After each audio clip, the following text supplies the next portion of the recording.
Bom, que o Trump não está na política para fazer amigo, a gente já sabe. Mas eu vou te explicar qual é a relação de Trump com os europeus.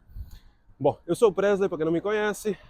Enquanto dou umas pedaladas aqui na Rua da França, vou te pondo ao dia um pouco da situação da vida na França, a situação política atual e um pouco de como é viver aqui na França, Espanha, Portugal, Europa em geral. Então, se quiser mais informações a respeito, já sabe, deixa aquele like e dá aquela inscrevida da boa.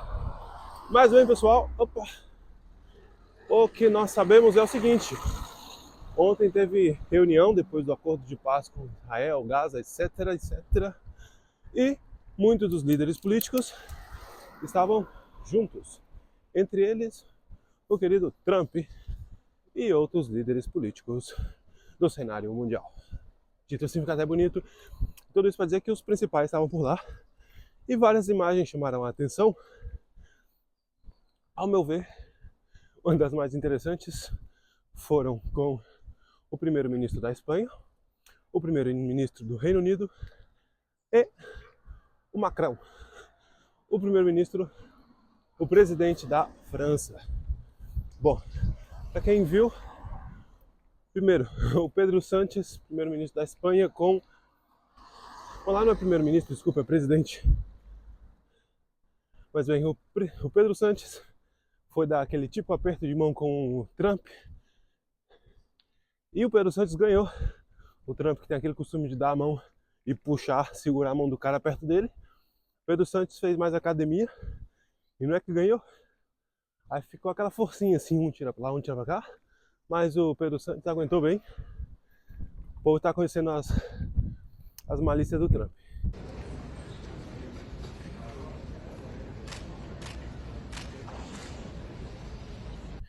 Pra quem não sabe também, esse final de semana o Trump andou tendo uns desconforto com o Pedro Sánchez, né? Com a questão da ONU, porque tinha decidido subir o pressuposto para a ONU. Bom, dentro dos gastos, previsão de gastos, Trump tinha demandado aos países da ONU de subir os gastos para 5% do produto interior bruto. E Pedro Sánchez deixou só em 2,1. Ele falou, às vezes, talvez vamos ter que mandar a ONU embora. Desculpa, a Espanha embora da NATO, da OTAN.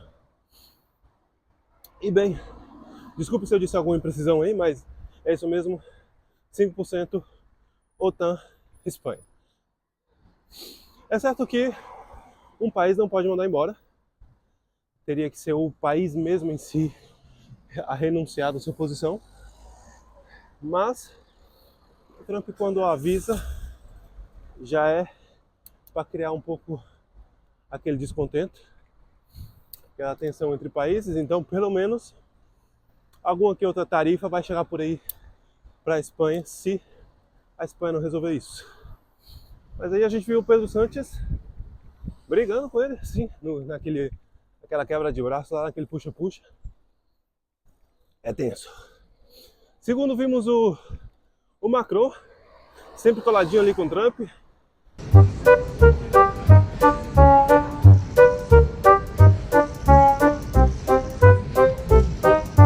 Parece dois brother, dois mano, aquele aperto de mão assim, colado um no peito do outro, bem colado, aí fica aquele puxãozinho de um lado pro outro.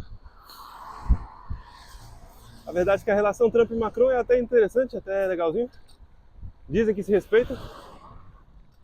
O Trump fala que Macron tem uma mulher muito bonita. Então, se levam bem. Porém, o Macron é bem tupetudo.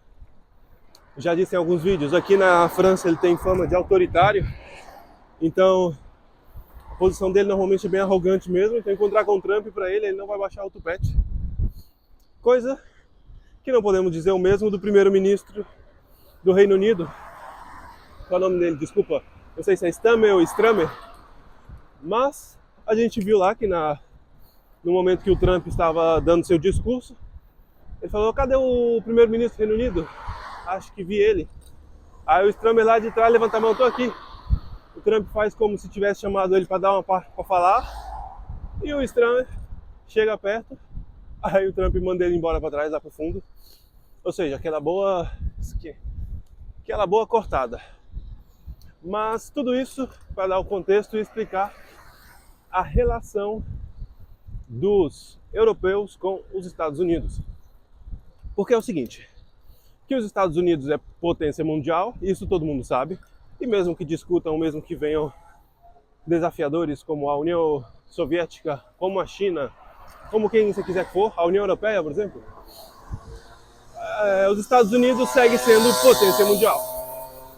E isso toca um pouco a ferida dos europeus, que historicamente sempre foram o rei da cocada preta. Nossa, quanto tempo você usar essa expressão? Mas os europeus sempre foram quem comandaram o planeta, né? Desde anos e anos e anos para trás, sempre foi assim.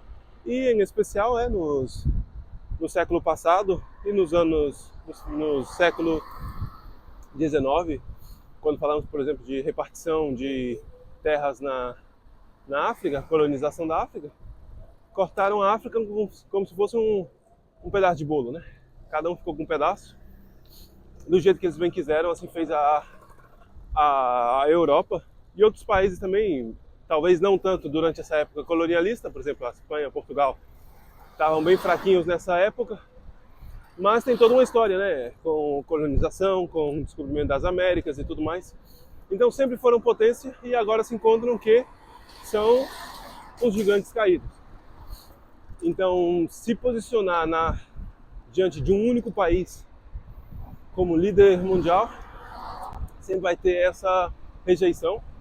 Bom, eu como quem estudou na Espanha, fez universidade lá, não pense que a universidade na Espanha é diferente, a faculdade na Espanha é diferente no Brasil, você vai acabar tendo um viés ideológico sempre tirado para a esquerda, e a esquerda é igual a comunismo, e faculdade vai ser sempre uma ideia mais revolucionária, mais idealista, mais de esquerdas do que vem sendo a política. Então, capitalismo a gente não gosta nas faculdades, digo a gente quando estamos na faculdade, né? Então, em geral, temos o europeu cresce com uma visão negativa dos Estados Unidos. E é realmente essa situação que a gente se encontra às vezes. O europeu não gosta dos Estados Unidos, os jovens europeus não gostam dos Estados Unidos. E bem, um pequeno parêntese aqui, deixa eu arrumar meu tripé. Eu sempre vou estar com briga com esse meu tripé, meu Deus.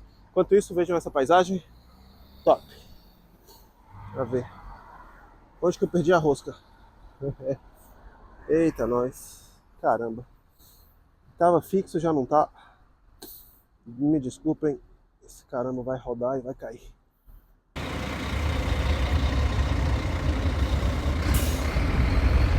Bom, depois de problemas com o meu tripé, não é de hoje que o meu tripé não gosta de mim. Lá foi eu tentar concluir esse vídeo. Desculpem, a imagem vai estar bastante boa, está super inestável.